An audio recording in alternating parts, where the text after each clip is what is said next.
Привет, дорогие зрители! Сегодня мы кратко разберем один из самых обсуждаемых фильмов 2025 года «Ущелье». Это напряженный триллер с элементами романтики и хоррора, который уже успел вызвать споры среди зрителей и критиков.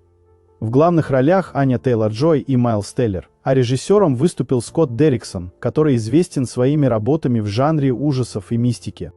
Если вам понравился его «Синстер», то тут вы почувствуете похожее гнетущее давление, когда страх медленно пробирается под кожу. А если вам заходил «Доктор Стрэндж», то готовьтесь к психоделическим сценам, которые порой напоминают лютейший трип. Ну и, конечно, от «Шести демонов» Эмили Роуз сюда тоже перекочевала атмосфера параноидального ужаса, когда ты не уверен, это мистика или просто игры разума. Что же делает этот фильм особенным? Давайте разбираться. Действие фильма разворачивается в отдаленном горном районе, где по обе стороны ущелья расположены две секретные военные базы. Главный герой, американец Леви, его играет Майлз Теллер, которого вы можете помнить по одержимости и Топ Ган, и Литовка Драса. Аня Тейлор-Джой, известная по ходу королевы и ведьме. Их задание — охранять это место, по официальной версии. Задача просто следить за границей и предотвращать проникновение врага. Но вскоре становится ясно, что настоящая угроза исходит не извне, а из ущелья, которое находится прямо под ногами наших героев. Героям категорически запрещено вступать в контакт друг с другом, но, конечно, куда там?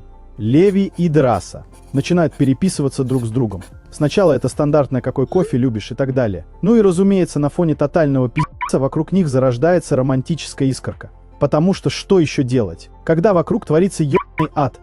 А дальше герои решают, что пора бы уже слезть с вышек и встретиться. Вот только встреча оказывается не такой уж радостной, потому что из ущелья выбирается нечто такое, что даже самые крепкие нервы отправят в бессрочный отпуск. С этого момента начинается настоящий экшен, когда герои пытаются понять, что тут, черт побери, происходит и как им не сдохнуть в этом аду.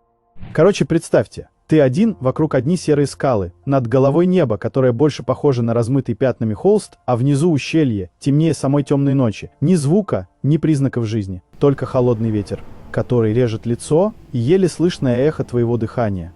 Вся картинка, как будто кто-то взял кадры из «Блэвской ведьмы», «Сталкера» Тарковского и лучших эпизодов Silent Hill, а потом замешал их в одну большую, давящую кашу.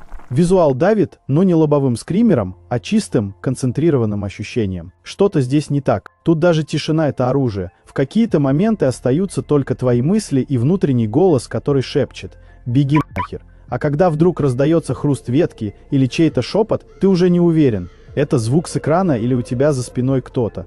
Короче, атмосфера тут не просто работает, она на высшем уровне. Аня Тейлор-Джой и Майлз Теллер в своих ролях хороши настолько, что кажется, будто их реально заперли в этой гребаной дыре на долгие месяцы. Аня шикарно передает образ солдата, у которого снаружи стальные нервы, а внутри полная каша из страхов и сомнений. Теллер же играет типичного чувака, который сначала отшучивается и ведет себя, как будто все под контролем, но потом понимает, что шутки тут не помогут, и начинает реально бороться за свою жизнь. Химия между ними работает, и это важно.